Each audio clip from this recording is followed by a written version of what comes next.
justice and need are not linked in the way that is being alleged. Indeed, if anything, they pull in opposite directions. To be just and actually concerned with justice is not to be primarily concerned with what people need. It's with what people have earned and what they deserve, not what they need. And we'll come back to that because that gets to what the fundamental issue is. But of thinking of it, of the DEI here, and you put it the I the second and the E the third, of thinking of what they're actually doing and what the poison is. I think one way to hold it is what they're doing is undermining all standards.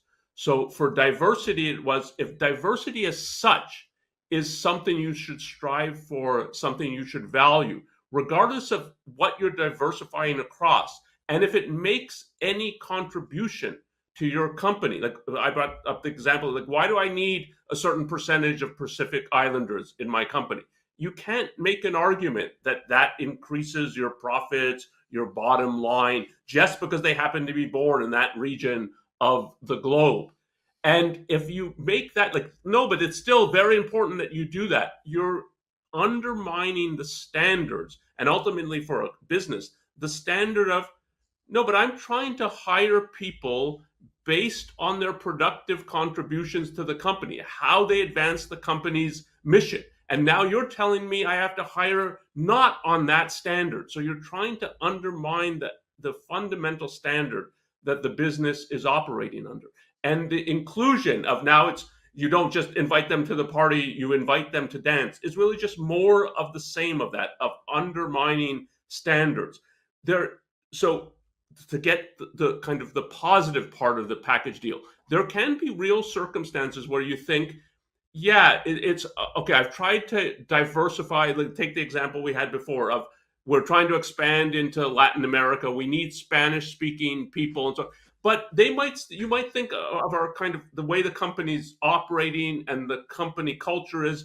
They still feel too much like outsiders, not really part of the company, not part of the day-to-day the workings of the company, and we need to bring them in more so that if we really want to expand into Latin America, this has to infuse our thinking on all kinds of different issues, and we need these people more involved in and you can think like more included in the discussions, in the strategizing, and so on. But again, you're doing it based on a certain standard that this will help advance our mission, our goals in the next 5 years to expand into Latin America, and that's why we're doing it versus inclusion. Well, we happen to have smokers, so now we have to have smoking breaks, and we have people who want to have a religious break so that they can pray, so we have to have that, and if they want to feel included. And if you ask for those kind of things, how does that advance the company's mission? So it doesn't, and in certain ways it can actually undermine it.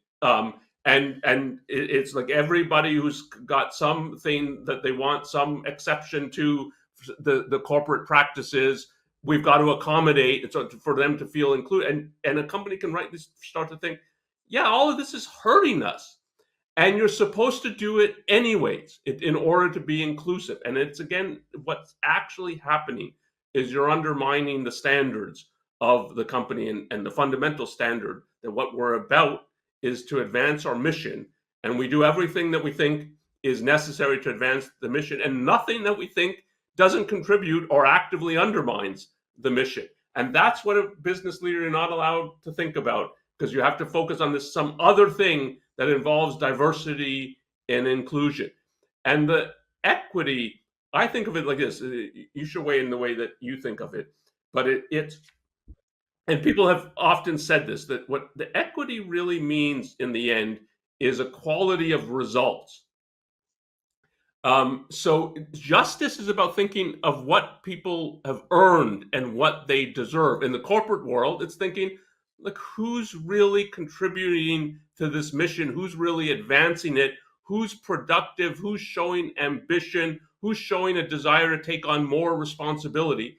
And I think any good business does not treat its employees equitably in the sense that you all get the same results regardless of what you're doing.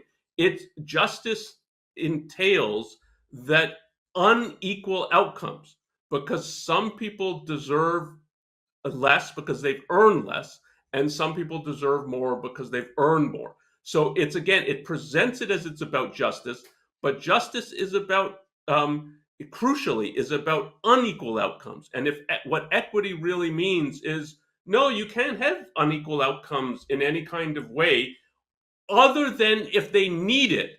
So instead of have they earned something more, if they need something more, then maybe they can get an unequal share, but not if they've earned more than somebody else. And that is now not just that's not just abandoning justice, that's perverting justice. And but it's, again, it's so it the target in the end, I think, is the standard of justice. And it's under the guise, oh no, this is a new justice, but it's not a new justice, it's an injustice. And that's part of why I think of it as poison, and part of how I think it's sold. And so people don't understand that what they're buying and taking is poison. They have some sense that it's like some of this is wrong, but they can't really make heads or tails of what's going on.